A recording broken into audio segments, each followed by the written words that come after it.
Don't get sloppy. I got rid of the Avion. Been drinking it for 3 years. The bastards never called me. I went to this company. All right. Nice to be here, kids. Let's see who fed it, who ate it this week. Jeffrey Dahmer, convicted of murder, necrophilia, cannibalism, sentenced to 15 consecutive life terms, is now officially down to 14. That's 14 for all of those.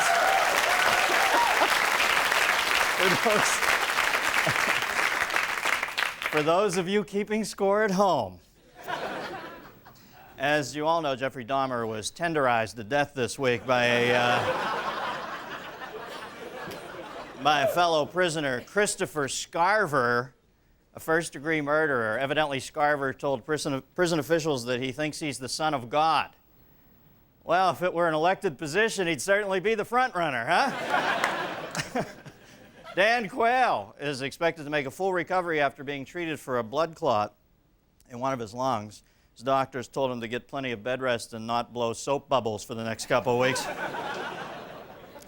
It's not known if Quayle has had circulation problems in the past, other than the obvious one of being avoided at parties.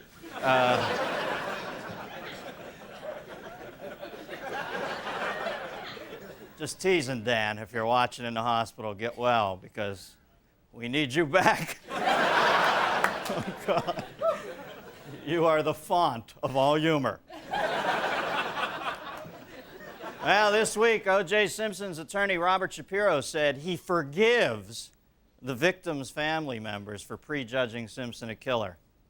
The victim's family returned a favor by forgiving Shapiro for being a shameless, arrogant, spin-doctoring media whore.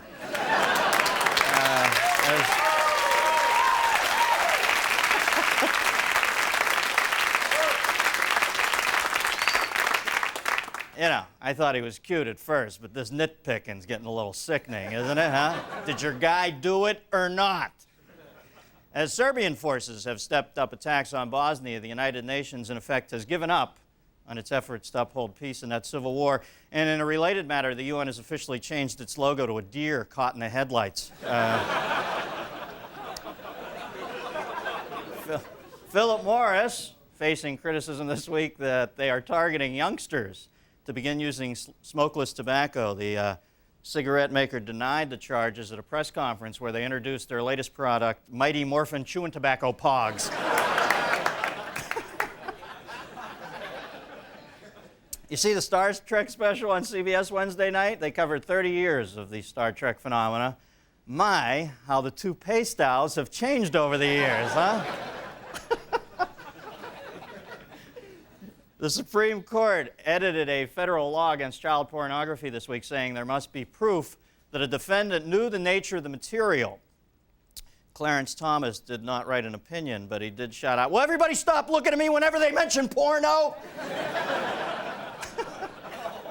Don't you just love watching a guy like that squirm? Isn't it funny? I mean, how sometimes you hear a story like that and it warms your innards like a deliciously evil hot toddy. You know what they call that? Well, the Germans have a word for it. Bex! No, actually, actually it's called Shadenfreude. And while there's no literal translation in our language, loosely stated it means the malicious enjoyment of another's misfortune. Leave it to our Teutonic friends, the Germans, to concoct an intricate glossary of pain terminology. You know, I don't want to get off on a rant here, but what is it in people that makes them happy somewhere under the social graces, under the upbringing, happy in a secret place to see hard times descend on others? And not just their enemies, but strangers, acquaintances, and even friends. Well, the truth be told, I believe we are all, oftentimes, megalomaniacal, green-eyed monsters who think that there is a finite amount of success floating around in the universe, and who, like Miss Hathaway at the garter toss, believe that if we don't fight for our position, we will perpetually be left longing for our big piece of the score pie. Where would People magazine, The Star, and the National Enquirer be without Shadenfreude? Don't we read these rags so we can think to ourselves, I can't believe he got caught, or wow, my life could be a lot worse, or thank you, dear God, for not making me Mickey Rourke. And you know, it's just not common folk who dwell in it. You know who's knee-deep in Shadenfreude right now? George Bush with Clinton. You know, Bush was sitting down in Houston in a condo in his undies with a big joint watching C-SPAN. Barbara! Is this the sense of me, or did he just hire Gergen? Put that purple teddy on, baby. Bring me a Corona. Shadenfreude.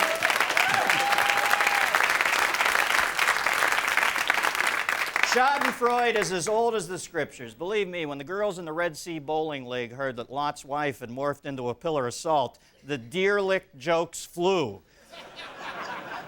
And the hottest new show place for Shadenfreude is the tabloid television shows, projectile gossiping disguised as journalism. You know, folks, hard copy is to journalism what Lieutenant William Calley was to thatched huts, all right?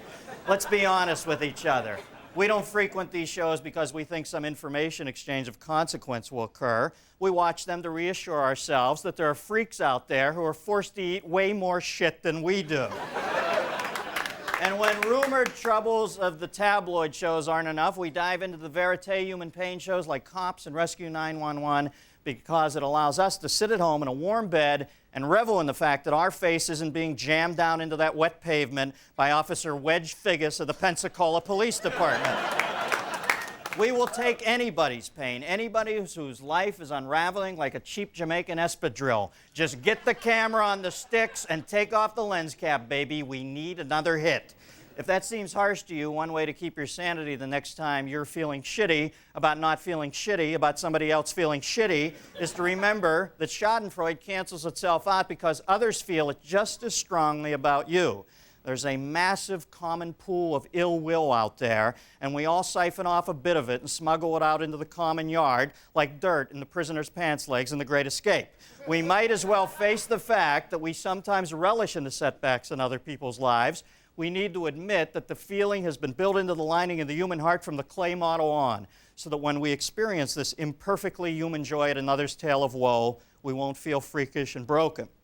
It might be nasty, unkind, brutish, but Schadenfreude is on the DNA map, folks, a familiar haunt on the double helix. It dwells there because in the grand scheme, you want to know that there's a buffer between you and the tater seller. Hey, you might not be in a first-class cabin, but let's face it, it's a good feeling to know that everyone in steerage is going to have to wait until you get your ass in a lifeboat before they're even allowed up on deck. Of course, that's just my opinion. I could be wrong.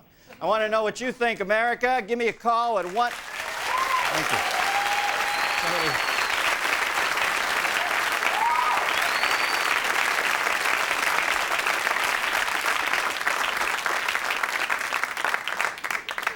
Did they hit it?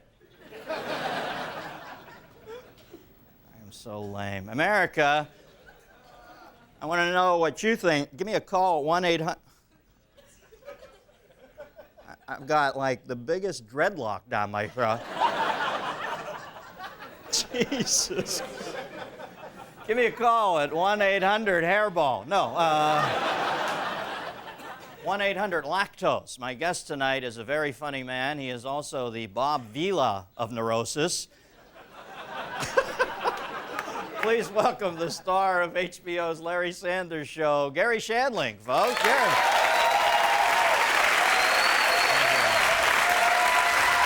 Great guy. Thank you. Dennis. Now, See the little pillow? every time Every time a friend succeeds, I die a little. Gore Vidal.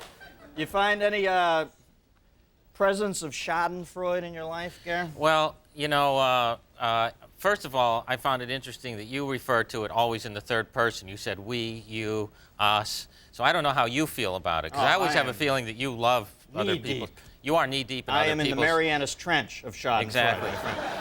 Yeah, I brought a list of your references with me, so I hope I can follow you along. What was that tater thing you said in the monologue? Tater cellar. Tater cellar. That means that's like the lowest rung on the food chain. That was funny. So. All right. There was a. I love you. I don't know. I don't always understand you, but I love you because of the warmth. What's the fact? Now listen. Seriously, Here we go. I was thinking I don't really think about other people's failures because I'm too consumed with my own. And I was really on the hoping to be on the show that was about narcissism, because I only think about my failure and how it relates to me and my career and what other people are thinking about it. I'm not having a guest on the narcissism show. Oh, it's just you. Yeah. And just Amir. And good assist, because I think that was going to. You know, I guess there are different kinds of Schadenfreude. There are so many different circumstances. What is so funny? Because now I'm thinking I said it wrong. That's how narcissistic I am. No, I thought at first you said Shatnerfreud, which I think is the fear of Patrick Stewart failing, or the hope that Patrick Stewart is failing. It doesn't really matter. This is HBO. And welcome to the HBO family. Thank you, Garry. By the way, we are up against the Weather Channel, so calm down. So now. Listen, so let's examine. So I don't ever. I guess there are cases where I not pull for someone's failure, but get a little tinge. If there's somebody who threatens me in my career, who I feel is coming up behind me, who is sort of doing the same thing and doing it a little better than me. So Carrot Top, for example. I think. I saw him on the Tonight Show pull out the bulimic toilet seat, and I thought, and it didn't go over. And I kind of got a little tinge of, all right. You know, I think we're all looking over our shoulder at the top. Yeah, no, you have to. You have to, or over the top of your shoulder at the top. But really, we can edit that out, because thank God this isn't live. But it's probably in all, I think you probably feel with people who are in just the same field as you. When you said Jeffrey Dahmer was killed, I'm sure Charlie Manson went, all right. All right. Charlie Manson said, yes, I'm back on top. I'm the reigning nutcake. Now, I don't know that if you're somewhat enlightened, well, you could always slip. I'm sure when Jim Baker went to prison, the Dalai Lama said, yes! Another guy, Jim Baker, of course. Well, is there anybody that you feel it about right now? I feel it about Carrot Top, and I feel it about people in real life who, like, when I'm driving, just pass me in the car.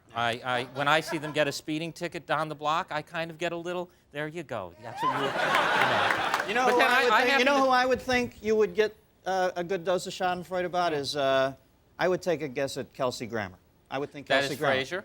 Yeah, Frasier, because I noticed that his show beat yours for the Emmy for Best Sitcom. Right. And now he's been, I don't know exactly what's happening, but it has something to do with him and one of the little chicks from Mothra or something. And yeah, he has a 16-year-old lover. So okay, so I would think he would delight in that. So he's got an Emmy. Yeah. And he had a 16-year-old girlfriend, right? So what's the bad thing that happened to him? No, I thought the concept was something bad. Bad has to happen to him.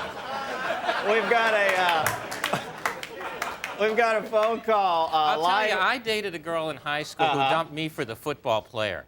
Now, let's say she got the clap. I would be pleased. Yeah. I would go, all right, it all comes around. Well, cheerleaders try to get applause.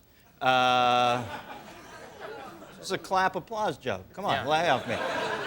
Where are we at? Christ, I got 3 cameras. Are we taking phone calls?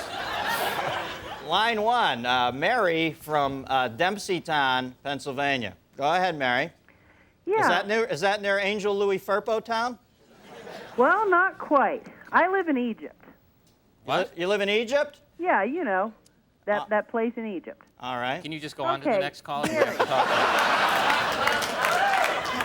You know, Mary, the call's breaking up. Okay. Mary, now, you know, we're going through a tunnel right now. You feel Schadenfreude. Now listen. We cannot hear you. Bye-bye. Yeah, bye-bye. We don't want to Sorry. hear Mary. Sorry. No. Sorry, Princess of the Nile. I'm actually pulling for Mary's failure right now. That's the Shadenfreude that I feel. Line 3, we've got Howard from Gunter, Texas. Hey guys, I just wanted to say that where celebrities are concerned, at least, a lot of people like to see them fail because these people grow up wanting to be famous, and once they become famous, they seem to act like some type of royalty who doesn't have time for it. Assholes. They act like assholes. Yeah. Basically, they don't have time for autograph stickers or anything Never like that. you. Never this you. man. Not this man. But, Never you. Not this man. Never you. Not this man. I think that they need a little Cut bit him less off. arrogance. Gunter. Cut him off. I think they need a little bit less arrogance and Cut look him at the off. world. Excuse me.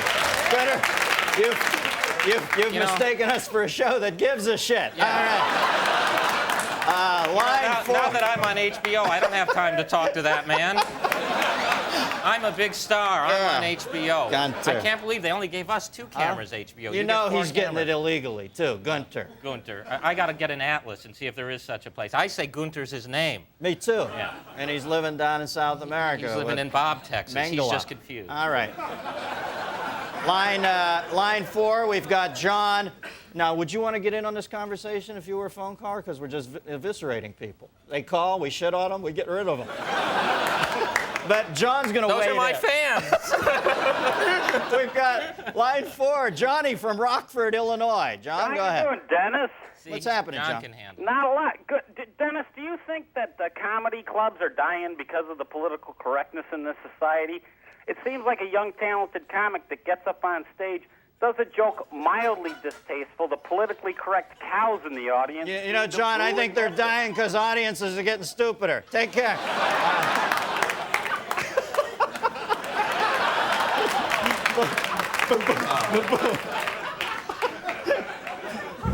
Clear. Boom. right.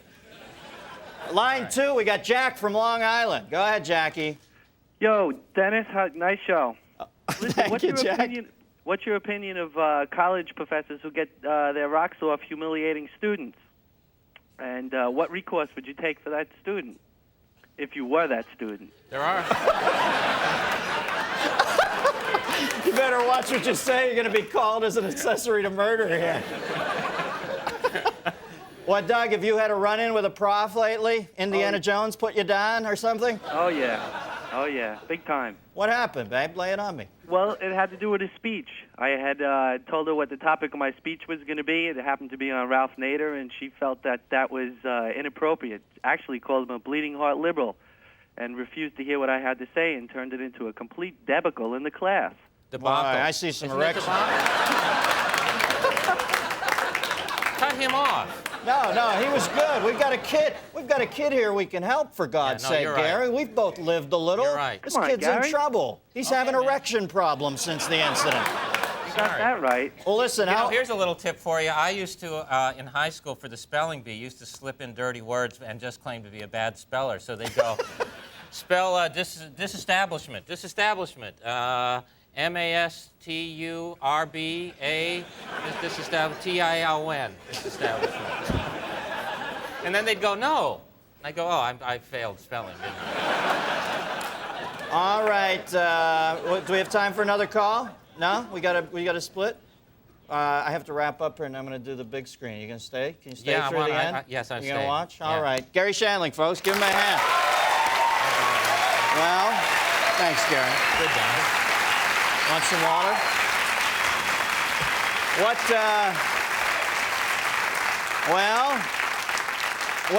What have we learned from tonight's little presentation? We've learned that under the thin crust of social convention is a misanthropic ogre that pulls its lips up in a reptilian parody of joy every time the prom queen gets knocked up and goes to live in a trailer park with the clod she jilted for you, who was a great high school quarterback, but is now the beer-bellied porn addict with the job skills of Goober Powell. Underneath the thin coat of exterior latex we call civilization, we are still a pack of baboons who howl with laughter when the head baboon falls out of the tree. We're competitive animals, and while it's good to get away from the lion, it's even better when the monkey next to you stumbles, gets caught from behind, and disemboweled.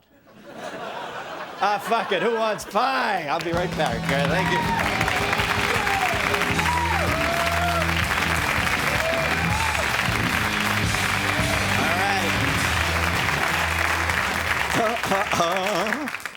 If you're washed up and you know it, clap your hands.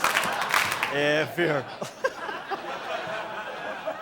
Hillary Clinton put a star on top of the nation's Christmas tree in Washington, D.C. this week. Hillary said, "You know, from this height, I can see Marion Barry buying a doobie on 14th Street."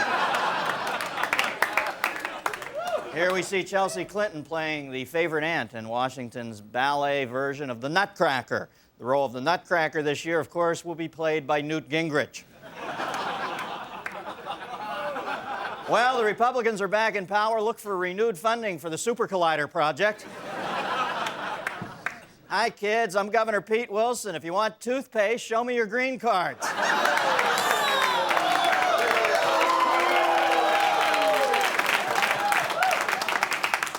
Doctors say that a baby born on a TWA flight en route to Orlando is doing just fine. TWA says they're proud the baby was born on their watch and then proceeded to charge the joyous family an extra $450 for the tiny unticketed passenger. Mr. Shapiro, on a scale of 1 to 5, 5 being really unbelievably fucking guilty. 10-year-old, I don't have to play. I don't want to be a juror. 10-year-old Taylor Agisti played Christmas carols at San Francisco's Grand Hyatt Hotel for the graduates of this year's Santa class, said little Taylor afterwards. "You know what I want for Christmas? I'll tell you what I want for Christmas. I want someone to explain to this room full of jagoffs how to tip a piano player, all right?" I don't care what you're in the middle of. We've got marital problems, Luther. Dr. Bilecki is here to help us.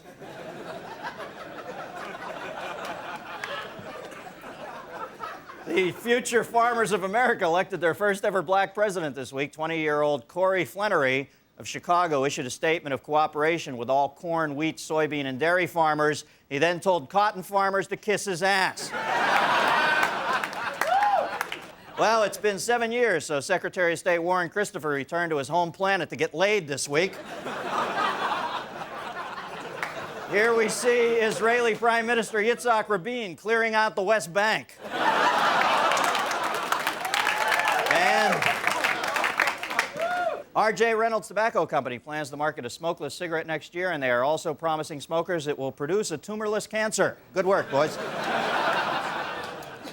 All right, we've got 2 for this next one.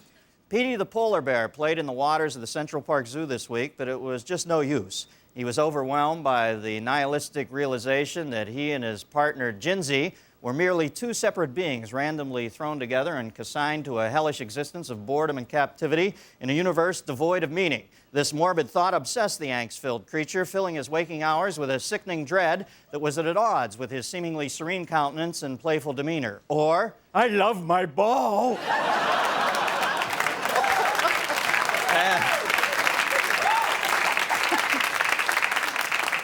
Good one? That's a good joke. You delighted in my success. That is a good joke. You're a good guy.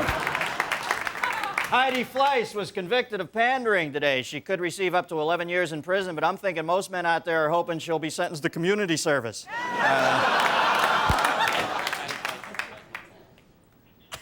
Or, "I love my balls."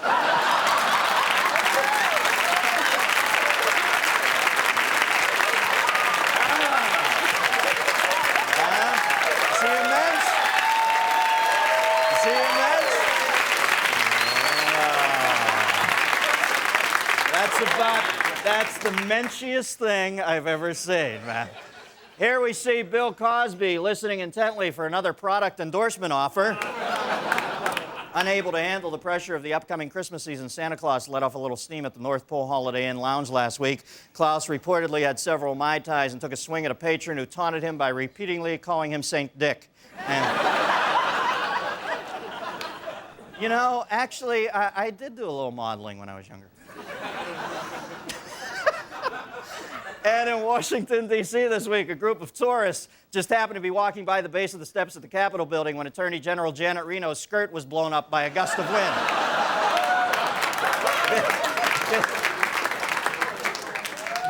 Bit player Demi Moore gives a thumbs up to the media after attending a screening of Dennis Miller's latest movie, Disclosure. Man, the realtor told me this apartment was near the airport, but this is fucking brutal. They sunk our battleship.